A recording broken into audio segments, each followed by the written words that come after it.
Hello everyone, welcome into the Rancho kitchen. Lately I've really been ramping up, my interest has really been ramping up in artisan bread, particularly branching out into rye bread and probably oat bread and trying to do a duplicate Ezekiel type bread, which is a sprouted grain bread coming up.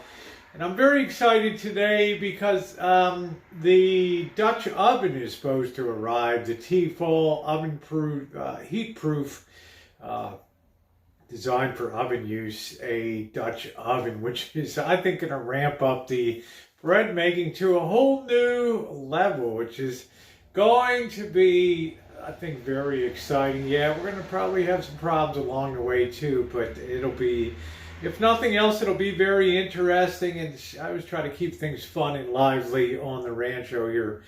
But today I want to start off with a standard dark rye bread, which if I can accomplish a good dark rye bread, which means it has a good artisan look to it, it has a good flavor to it, I then feel like I could advance onto a pumpernickel or a very dark style rye-based bread, which on the West Coast you don't really see that much. But having grown up on the East Coast, pumpernickel bread was kind of pretty much available there. So whenever I had it, I thought it was a real, excuse me, a real treat.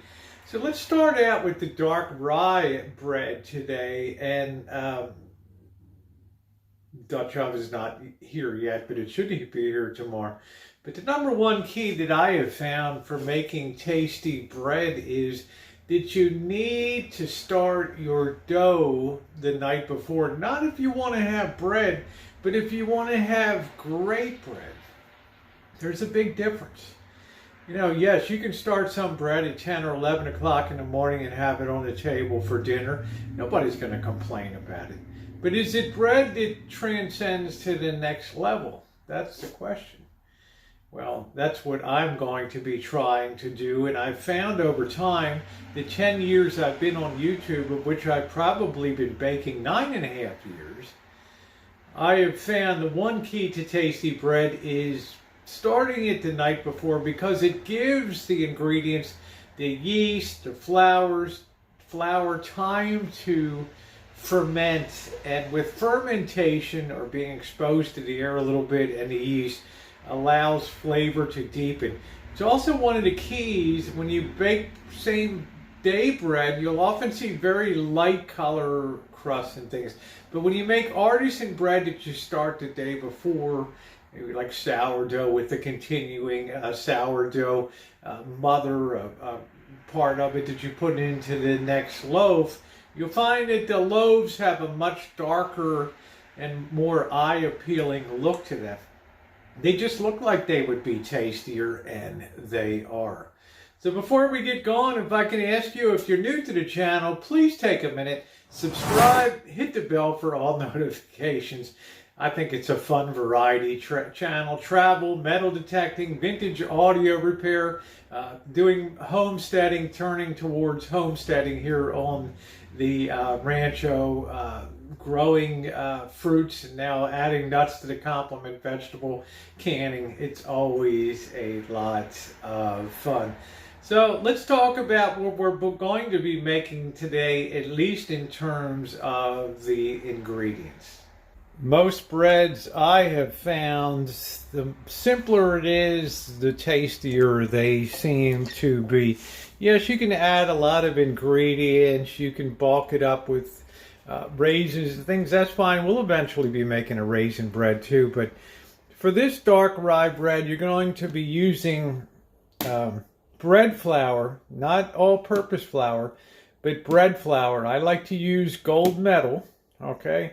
And I keep it in a Brilliance food container by Rubbermaid, and these things are really, really excellent for storing flours, sugars, oats, etc. They're fantastic.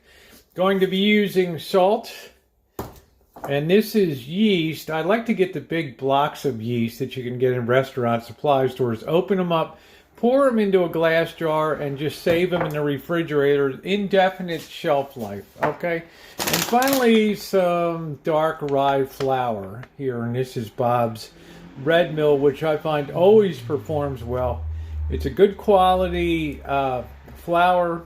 I think it's available in most places in the country.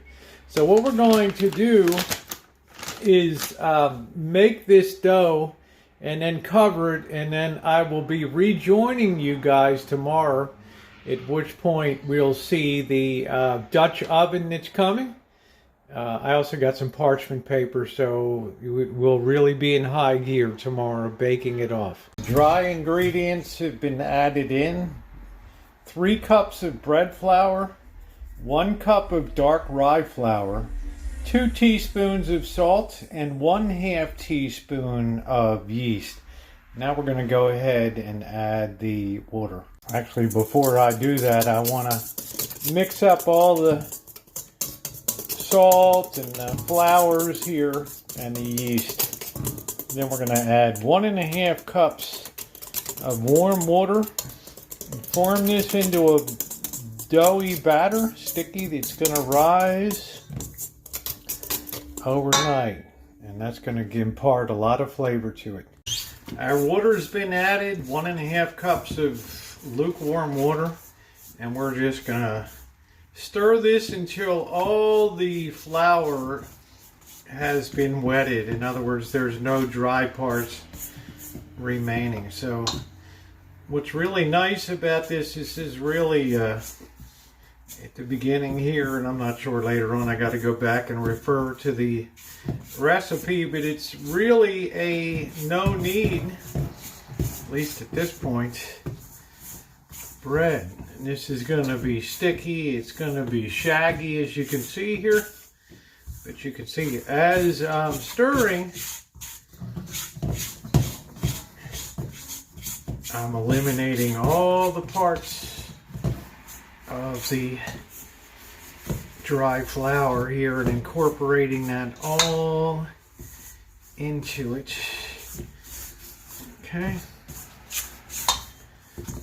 That's the way I'm going to also make sure your hands are clean. Always wash your hands before you're handling food that other people are potentially going to be eating. An act of love to always wash your hands.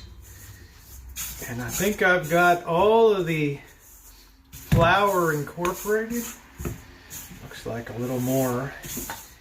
It does take a little work to get it in there. You can see the bowl sliding all over. But it's gradually working in. And I am just happy the way that's kind of absorbing it. It almost feels like it's going to be tasty. Right, you ever get the idea, oh, that's probably going to be tasty. Okay, we got it just about all in, because if you look down there at the bottom, there's really very little in the way of dried flour remaining. And I just keep pushing it in and working it until I have all of that that's into the dough. Now, what could be easier? We just cover this now, and we'll see you in about 18 to 20 hours. Be interested to see what it looks like. Once again, all the dry flour has been incorporated, and we have our basic dough. Happy? Yes. She's all covered. See you guys tomorrow. Guess what? It's day 2 of making the rye bread, and we've got some surprises here today. At least I got one surprise. The beautiful, T-fal Dutch oven arrived. Let me get the top of it so you get the whole effect here. Pardon my back. It's this beautiful, beautiful blue color. It's not good. This will be the first time I've ever made bread in a Dutch oven, so I'm very excited about that. Number two, the dough has risen overnight. It's doubled in size. Now we want to put it out on the counter, carefully form it into a dough ball. And we're going to actually let that rise in the bowl again, double again. So instead of taking, I don't know, 12, 14 hours, 15 hours, 16 hours to double the first time, it's going to double a lot faster this time. So let's get on the counter and get it done. I'm gonna try to be less of a slob this time. Get it all over my sweatshirt here. So I'm gonna put some flour on the counter, and I'm gonna carefully. I don't want to deflate this too much. This is going to be sticky. So I'm basically almost like pouring it out of the bowl here. Okay, and I'm going to put it on the counter, set that aside, and we're going to try to kind of fold that into itself on the four corners. Turn it over, and using the bottom of the hands underneath, we're going to try to form that into a really nice ball there. And doesn't that look good? So I'm going to get the bowl back out, and I'm going to take the spray, and I'm going to spray it. Lift up your ball carefully here. Don't deflate it all the way. And then seam side down, we're going to put it into the bowl, and we're going to let it rise again. Probably for an hour to an hour and a half. So we let this double in size. Okay, see you in a bit. I need to do a bit of correction. Before you put the dough, I just removed the dough again. You're supposed to put, a non-stick towel. They sell like baking towels or parchment into the bottom of your rising bowl here, which I've done. Now I'm going to place the dough in because we're going to need this lift this out. So we don't deflate it in the process. Okay, this is going to help us here by being able to lift up the parchment. So there it is, properly in the bowl. Now we'll cover it with the plastic and let it rise actually for about 2 hours. It's been about an hour and a half, and the dough is rising nicely there. The next thing you're supposed to do is take the Dutch oven and set the temperature to 475 degrees. Pop your Dutch oven in about a half hour before you're ready to put the bread in. Then what you're going to do is remove the Dutch oven and carefully transfer the dough into the Dutch oven. So doing that very carefully, make sure you have good oven mitts. And don't let yourself forget that is going to be hot when you pull it out, okay? So just, if you have to put a note there, remind yourself, okay? Welcome back. This is where it starts to get a little tricky, and do not forget to put your oven mitts on. The biggest tragedy would be if you reached into that oven and put your hands on those handles on that T-fal Dutch oven and tried to lift that up. The burns would be incomprehensible. So we're going to take this out now. We're going to stick it there, and I'm going to try to very carefully lift. I'm going to put another piece of parchment, hopefully in the bottom here.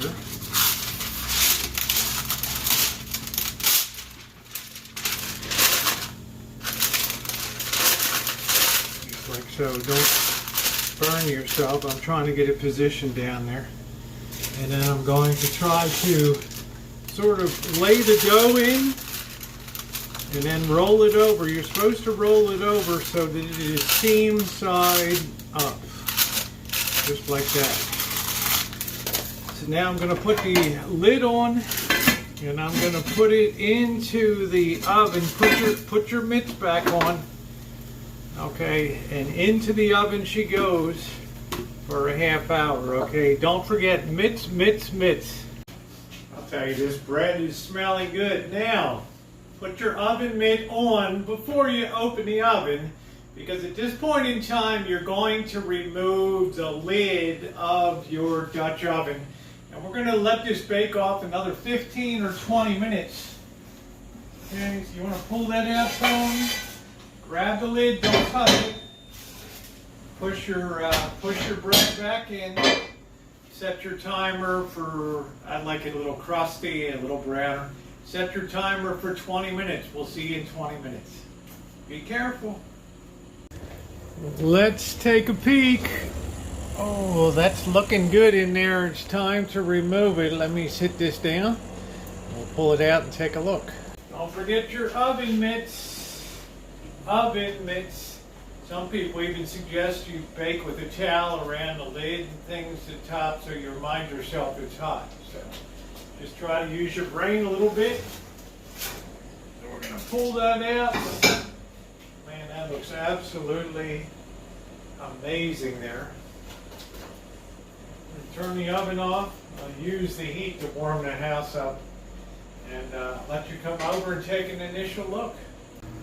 Boy, oh boy, how wonderful does that look. I'm going to tell you, I put it in about 10 more minutes. I pumped the heat up real high because I wanted to achieve that really nice brown crust on there.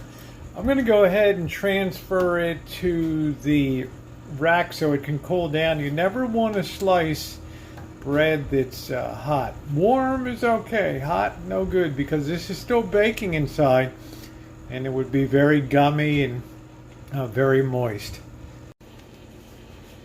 It's my hope that you guys will take a moment, subscribe, hit the bell for all notifications. I'm always doing what I think are pretty interesting things here on the Rancho, and I'm turning more and more towards homesteading and things like that. So I think that loaf just turned out beautiful.